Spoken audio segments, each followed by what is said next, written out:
Hello everyone, সকলকে welcome জানাইছো YouTube channel happy home আসামলৈ। আজিৰ এই ভিডিঅ'টিত আৰু এখন নোটিছ শ্বেয়াৰ কৰিব বিচাৰিছো আৰু নোটিছখন আহিছে আমাৰ জিটি পিজিটি ৰিক্ৰুটমেণ্টক লৈ পেলাই।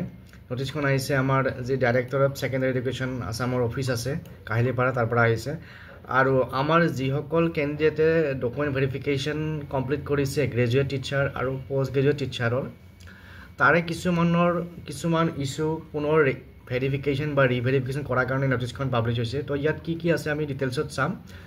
তাৰ আগত সকলোকে ৰিকুৱেষ্ট কৰিম যদিহে চেনেলটো নতুনকৈ আহিছে ছাবস্ক্ৰাইব কৰি ল'ব আৰু এই ভিডিঅ'টো শ্বেয়াৰ কৰি দিব ফ্ৰেণ্ডৰ মাজত।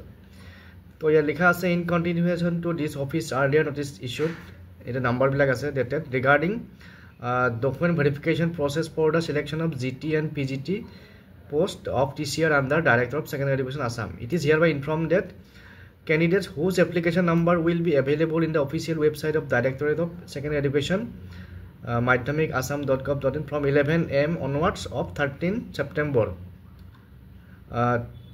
অৰ্থাৎ 13 ছেপ্টেম্বৰত কিছুমান কেণ্ডিডেটৰ এপ্লিকেশ্যন নাম্বাৰবোৰ পাব্লিছ হ'ব আৰু সেই এপ্লিকেশ্যন নাম্বাৰৰ প্ৰাৰ্থীসকলে will have to appear at the office of the director of secondary education Assam Kahilipara Guwahati for reverification or further verification to examination issues that arose during the document verification process. তো সেই যিসকলৰ roll number publish হ'ব বা application number publish হ'ব তেওঁলোকে আমাৰ ডিএছচিৰ অফিচত document পুনৰ ৰিভেৰিফিকেশ্যন বা ফাৰ্ডাৰ ভেৰিফিকেশ্যনৰ কাৰণে যাব লাগিব আৰু যিবোৰ কিছুমান ইছ্যু ওলাইছিলে আপোনাৰ ডকুমেণ্ট ভেৰিফিকেশ্যনৰ টাইমত যদি কিবা ইছ্যু ওলাইছিলে সেইসকল প্ৰাৰ্থীয়ে ৰিভেৰিফিকেশ্যন বা ফাৰ্ডাৰ ভেৰিফিকেশ্যনৰ কাৰণে যাব লাগিব ডিএছচি অফিচলৈ। তাৰপিছত candidates will be inform this issues in their admit card which will be available for downloading in the official website.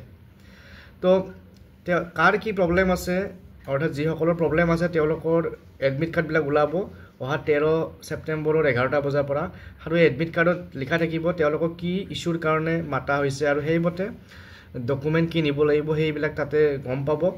গতিকে যিসকলৰ কিবা ইছ্যু আছিল ভেৰিফিকেশ্যনৰ টাইমত তেওঁলোকে এই নোটিছখন চাই পেলাই সেইদিনাখন 13 ছেপ্টেম্বৰত নিজৰ ৰোল নাম্বাৰবিলাক চেক কৰি পেলাই এপ্লিকেশ্যন নাম্বাৰ চেক কৰি পেলাই সেইমতে এডমিট ডাউনলোড কৰি যাব লাগিব। তাৰপিছত other details such as date time for reverification further verification will be mention in the admit card আৰু বাকী কাৰ কোনটো ডেটত হ'ব ভেৰিফিকেশ্যন বা ৰিভেৰিফিকেশ্যন সেয়া এডমিট কাৰ্ডখনত মেনশ্যন থাকিব।